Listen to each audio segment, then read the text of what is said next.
Welcome to the Human Capital Innovations Podcast. We're your source for personal, professional, and organizational growth and development, where we share original research, explore industry trends, and interview executives and thought leaders from across the globe. We hope you join us often for practitioner-oriented content around all things related to leadership, HR, talent management, organizational development, and change management. Maximize your personal and organizational potential with Human Capital Innovations Podcast. Do you enjoy the Human Capital Innovations Podcast? Please subscribe, leave a review, comment, share, and consider supporting the podcast on Patreon, even at the producer and sponsorship levels.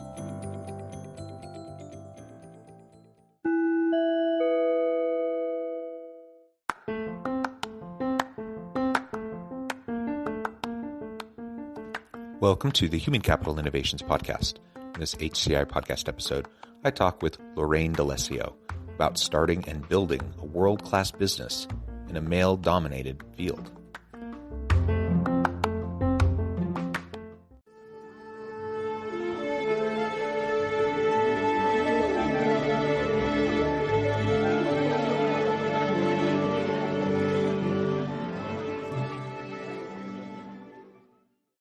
Lorraine D'Alessio, welcome to the Human Capital Innovations Podcast. Oh, thank you so much for having me. It's an honor and a pleasure to be here today. It is a pleasure to be with you. You have a tremendous background. I'm super excited to have a really fun conversation. And this is one we've been preparing for a long time. I'm excited to finally have the chance to meet you and to have a chance to chat with you as we're preparing for the episode. Today, we're going to be exploring your journey in starting and building a world-class business in a male-dominated field.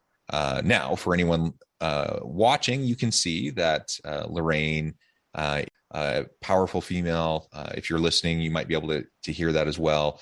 And Lorraine, you've done some tremendous things in building your businesses and pivoting over time in a variety of ways. All of that in male-dominated fields, which is never an easy thing. It's hard in any business, in any kind of circumstance, to be successful. But certainly in this kind of a male-dominated world, where gendered inequities and sexism is paramount and is always there, and you always have to deal with it. So I'm super excited to be able to explore this with you, and appreciate your willingness to delve into this topic with me today. As we get started, I wanted to share Lorraine's bio with everyone. CEO and founder of D'Alessio Law Group, Lorraine D'Alessio was named the 2017 Leader in Law by the Los Angeles Business Journal and recipient of the 2018 Enterprising Woman Award. Lorraine is a former Ford model turned legal powerhouse and award-winning immigration expert. Lorraine serves on the board for Artists for Change and has provided counsel to hundreds of prominent entertainment agencies, unions, private companies, academic institutions, tech startups, entrepreneurs, and enterprises, including Next Models, Food Network, SubPac, Pepperdine University, ACTRA, New York Film Academy, Plug and Play, Expert Dojo, and 500 startups.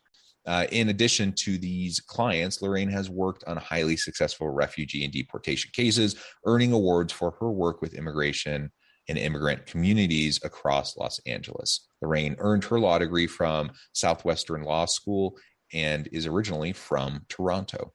Again, wonderful to have you. Anything else you would like to share with listeners by way of your background or personal context before we dive on in further?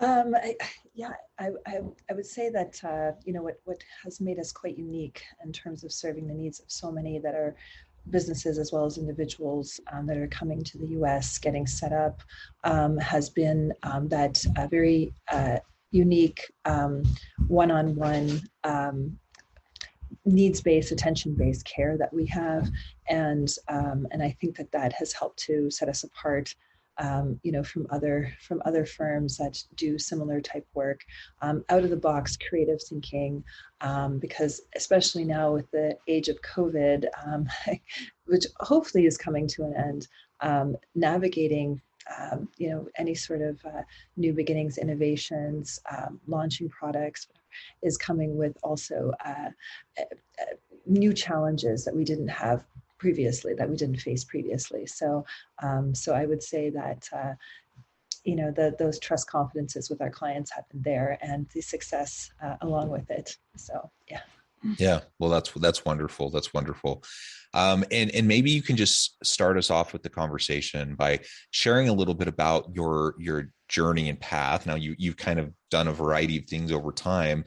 How did you make the transition, for example, from modeling to get into the law profession, and to be? I mean, you're incredibly accomplished in the law profession in and of itself, but you're also doing other things in relation to being a sports agent with the WNBA, and just so many fascinating things.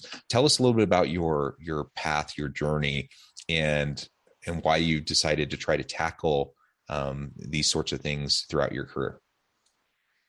Yeah, certainly. I'd say that for me, coming out of law school, I did have a taste of what it was like to work in a bigger law firm that had many male partners, and got a chance to see what that would be like, and going through that kind of partnership track.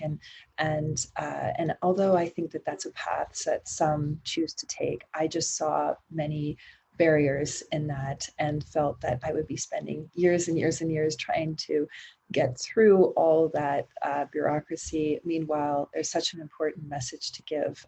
So my years in the entertainment industry, a whole career really in fashion, and all of the contacts I had internationally as I traveled as a fashion model representing Ford models, as well as mother agents around the world. I already had a client base right there, and starting in the fashion and entertainment business. So I didn't feel that I was the same sort of cookie cutter mold that comes out of law school. And also, actually, it was another career I also had in government. So I understood, I was a campaign manager, campaign assistant manager, for a group that actually got elected in Canada, and since went on to, during the time I was also balancing my modeling career to see what it was like in the legislative, and then also the government bureaucracy side on the in one of the ministries in Canada. And as a result, I had also other contacts in government. So I really had a lot of experience of dealing with the guy really with the badge and the gun as I go through the borders, and I already had that familiarity. I already knew that there were many issues and needs around that. So what I did was simply just translate that experience to, I know that there are people out there that need these trust relationships, that need to know that there's an advocate behind them, so they can come into this, to whatever country it may be, and our focus has been US and Canada, to do their job, to get to execute on their work. And having to kind of navigate all these other processes may or may not be something that they're comfortable with, and usually it's not. And this is something specifically that usually a lawyer helps out with. So it all sort of started from that, and it was really about putting together the right A-team. And, I found that a lot with women, other women lawyers, executives, executives that turned out to be our clients, and then women, other female amazing powerhouses that then became my lawyer colleagues on my team. And there also are some men that work with us too, but supportive of that female journey that you often find that started out really in fashion, and then sort of spread out to sports and e-gaming, influencing work, as well as film, television, and really a lot of other industries as well. So I would say that what helped a lot with my background was I had already a network of contacts that I knew desperately needed these services. And from when I was in law school, even, I was connecting and putting together a great team, so that when we came out out of all of that great schooling. And then I had a wonderful mentor who I really learned the ropes from, and that actually came into the firm and worked with us until he eventually, unfortunately, he was an elderly man, so eventually passed away. But he actually helped all of us learn much of the ropes. So we took a little bit of a different route than what was typically taken from that sort of cookie cutter approach when you graduate law school. But at the same time, I think it was the right way to go, because we assembled a team that's now nearly 60 people that is quite dynamic and very strong. Since we've been together, many of us have been together for obviously many years, over a decade. Yeah, thank you for that. And yeah, it's interesting. So you end up, first of all, again, you have a really interesting kind of path with a variety of different experiences, all which, help to inform how you carry out your work now. And I think that's wonderful. The reality is very few of us have a perfectly linear path, or we decide, from the very beginning what exactly we're going to do and how we're going to do it. And then you do it, right? Very few of us do that. And we explore, we try different things, and all of those experiences then inform how we move into the future, into future opportunities, and how we lead in those opportunities. And so I'm hearing all of that coming from your story and from your experiences. And it's really interesting to me how you chose to get off of the kind of the traditional corporate law partner track, right? Which is the common track most people take. Yes. And you made the decision to go your own way. And that's a scary thought, I imagine. Entrepreneurship is scary, and starting your own firm and trying to help it to be successful is scary. But one of the things I took away from what you were just sharing is that you were laying the groundwork for your success long before you found yourself in the position to, start your own firm. You were building relationships, connections, networks, partnerships, like all of these things were happening far in advance, that then created the potential, the opportunity for you then to start a successful business. Yes, absolutely. And very much mapped out. And also knowing how to stay in touch and keep those conversations going up until the launch of the law firm. So, special conversations, very honed speaking opportunities that I had leading up to it, which was important as we identified, what we're going to be like the first roster of clients that we were going to work with, which actually started out to be about 6 clients, but very known, named great clients that typically for a law firm owner who's just starting out, they may not have that level of quality of client right out the gate. So, but we picked them strategically for sort of representation of different industries when we were going to represent as we continue to grow the law firm. And I think it took staying positive and also learning how to take on a leadership role, and that those are not always things that are taught actually for females. I would say growing up, it's not always to take on that sort of aggressive personality often you need to have in that role, and put those tools in your toolbox that you need to have there to succeed in keeping your team together. So I think that's actually maybe some commentary for our schools and universities and our education system when it comes to women is I know we have programs for MBA. I have an MBA degree myself, but it starts out when you're young too, when you're very, very young, and those ideas and those notions. And it's not just for the very, very top of the firm. It also can be at all the levels as we put strategic managers and leaders into position, because all of that structure, all of that reporting structure, all of that together keeps everything together and tight. So it's never going to be, I think, about just one person. It's going to be about that whole ecosystem working together.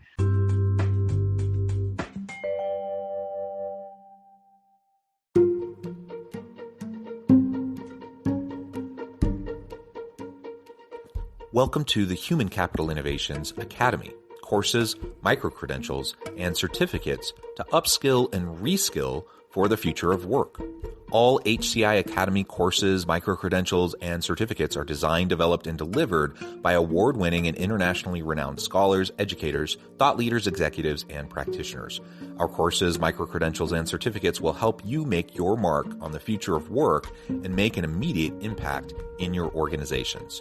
Check out the HCI Academy and our many course offerings and certificates to upskill and reskill for the future of work.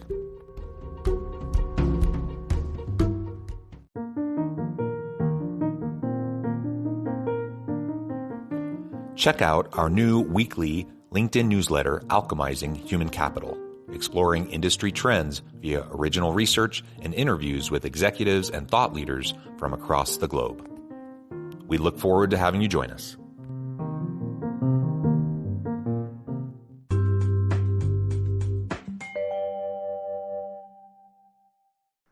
Yeah, I think that's absolutely right.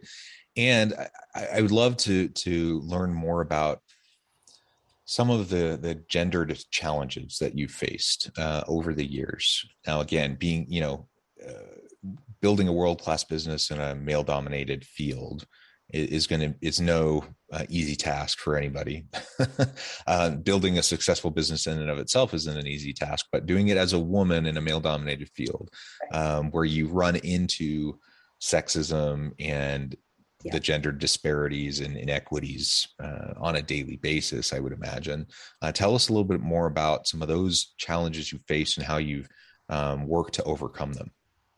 So I would say that going back, so I mean, I could maybe give a couple of examples too that might help, but I think one of the challenges there is, I know it seems very pedestrian, but being taken seriously. Bringing forward, even though you can have all the credentials, all the education, the experience, great cases underneath your belt, great accomplishments. I have definitely entered introductions in specific rooms where, as a woman, and maybe even if I may go so far as saying as an attractive woman, the male counterpart can sometimes not, they may have competing interests in that conversation. And so I would say just being very, very careful about how you enter into that conversation, bringing it back to the subject matter, because that may come up quite a bit, and it could be something that you just perhaps want to accept, but at the same time, it's also how you, with wit and strategy, take it back to what it is 100%, which is obviously business. And that can be quite challenging, and almost, for some, they may be insulted by it. For me, I'm not really. It's just, I feel like it's just something that is out there, and obviously it's been there for long periods of time and has been used often to suppress women from excelling and doing well. And so I think really leaning on those trust networks in order to reinforce the message of the firm, reinforce the message and the voice that you have in the conversation, going back to very, very important achievements and successes that you've had. But definitely it takes some wit and some smartness in the conversation there to navigate through when that does occur. And then there's going to just be those that you decide to just cut out of the network, that are just going to be poisonous and toxic and have agendas to really push you down and not taking seriously, not taking you seriously, and really will not get there. And you just have to accept that, and as tough as it is, and move on, because there are plenty opportunities. It's been really great for me to network and really link arms with other strong female business women, entrepreneurs, and also, and especially women within my own organization, as we tackle some of these experiences, and also as we open up new doors together. And I have been really, sorry, I'm a believer. So I've always been amazed at, when one door closes, another one opens, or maybe three others open.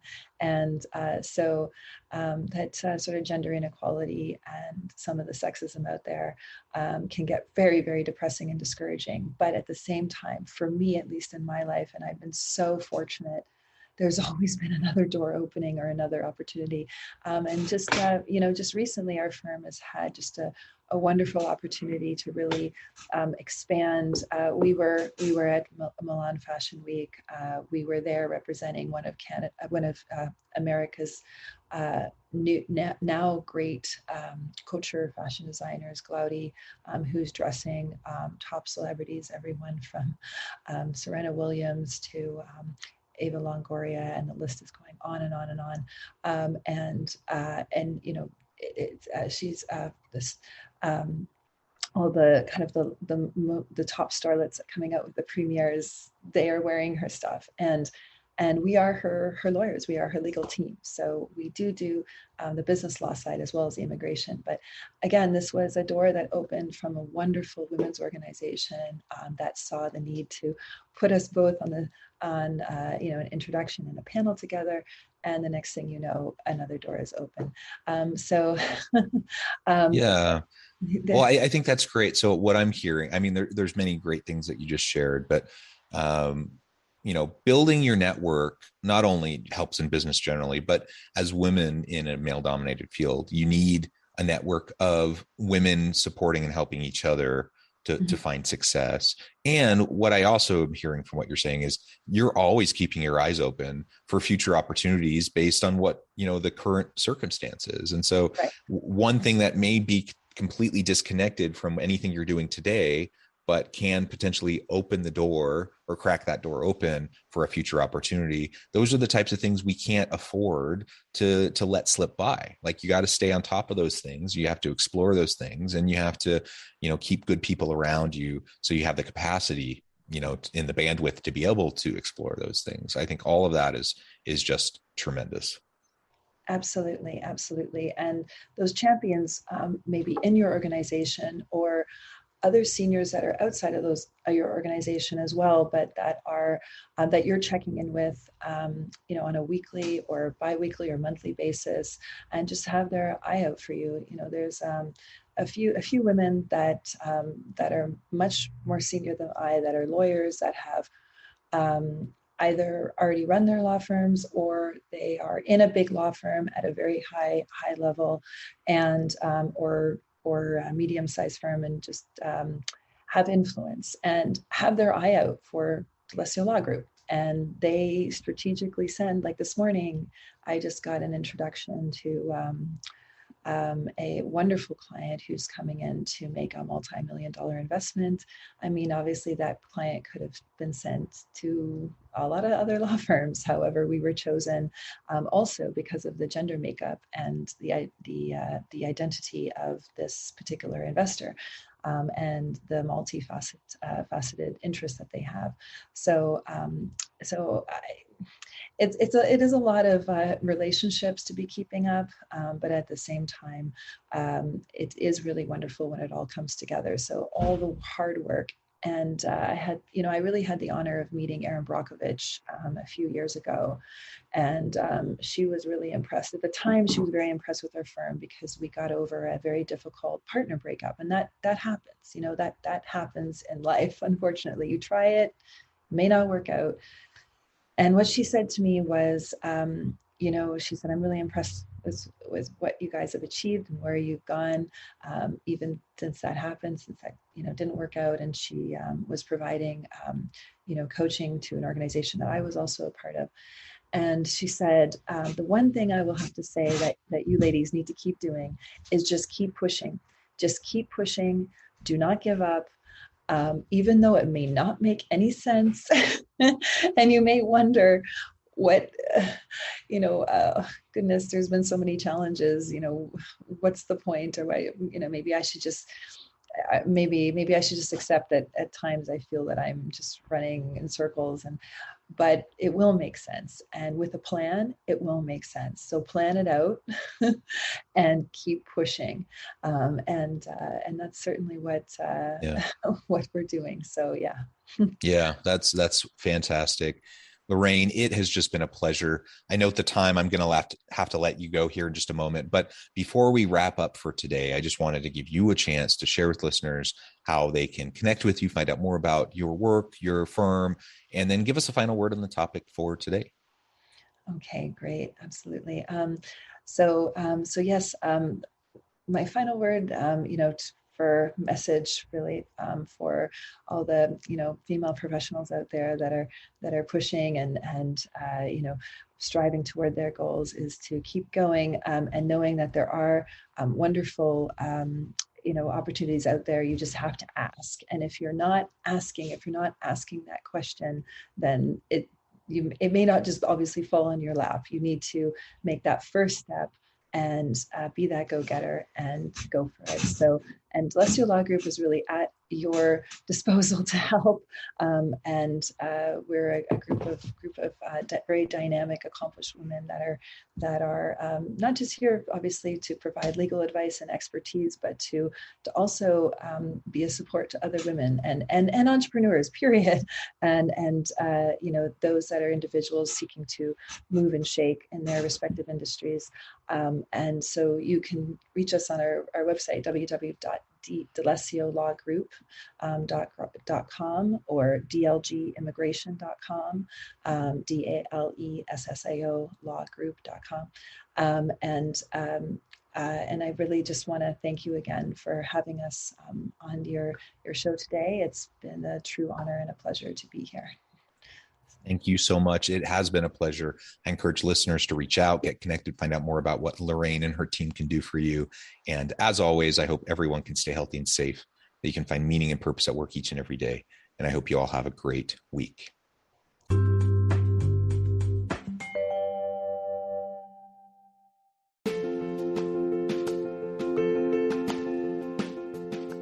Bluer Than Indigo Leadership, the journey of becoming a truly remarkable leader.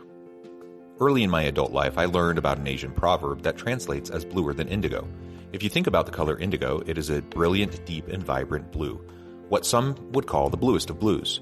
To have something that is bluer than indigo is rare and truly remarkable. Contrary to popular myth, there is no one-size-fits-all or cookie-cutter approach to effective leadership. There is no silver bullet, no secret sauce, no go-to model that will solve all of your problems. The truth is, great leaders have all had their unique strengths and flaws, and have all had to discover and then pave their own distinctive path in their life's journey to fulfill their leadership potential. Bluer Than Indigo Leadership will help you discover your own path and explore those ordinary, everyday actions that will help you respond to an uncertain future and produce extraordinary results for your individuals, teams, and organizations.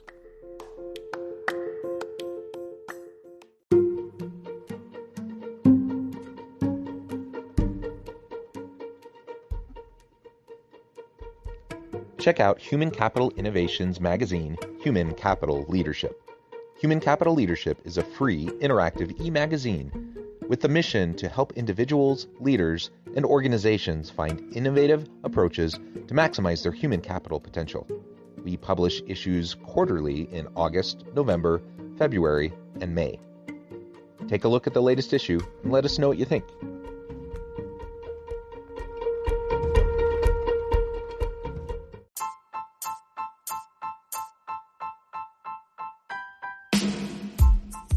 The alchemy of truly remarkable leadership. Ordinary, everyday actions that produce extraordinary results. Consider how the nature of work has shifted over the past 50 years. With increased globalization, rapid technological advancement, and the shift in economic composition, the average job of today looks very different than the average job of 50 years ago. What will the jobs and organizations of tomorrow look like? Moreover, what does this all mean for organizational leaders? What are the core competencies and capabilities of organizations and their leadership that are prepared for continued disruption and geopolitical and socioeconomic shifts?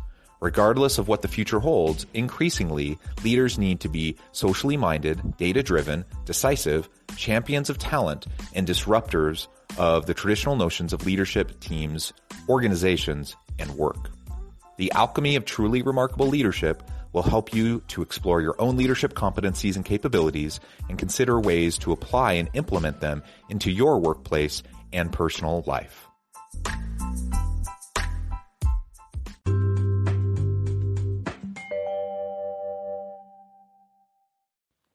Do you enjoy the Human Capital Innovations podcast? Please subscribe, leave a review, comment, share, and consider supporting the podcast on Patreon, even at the producer and sponsorship levels. Thanks again for joining us for this episode of the Human Capital Innovations podcast. I hope you stay healthy and safe and that you have a great week.